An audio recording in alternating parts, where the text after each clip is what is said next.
Para sa mga balita sa labas ng bansa, militar at mga volunteers nakahanda sa posibleng pag-atake ng mga pro-Russian rebel sa syudad ng Mariupol sa Ukraine.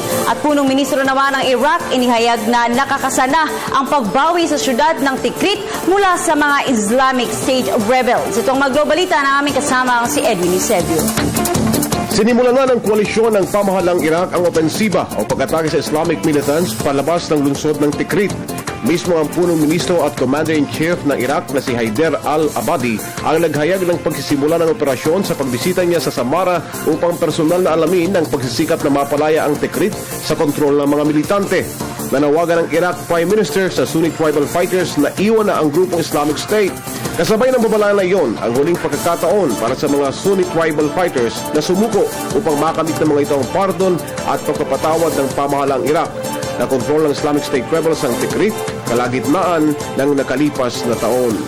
Sa kabila ng papatuloy na ceasefire sa Ukraine, nababahala pa rin ang mga sundalo sa syudad ng Mariupol sa posibleng pag-atake ng mga pro-Russian separatists. Posible umanong palibutan ng mga rebelde ang lungsod ng Mariupol upang makakuha nito ang daan tungo sa Crimea na idinugtong na sa Russia noong huling bahagi ng 2014.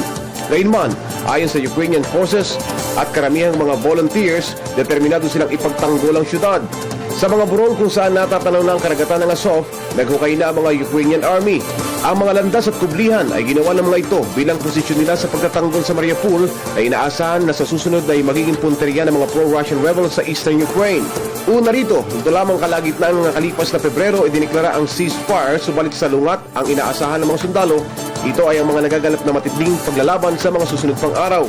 Nagbanta naman ng France na mahaharap sa matindi pang parusa ang Russia kung aatakihin nito ang Mariupol.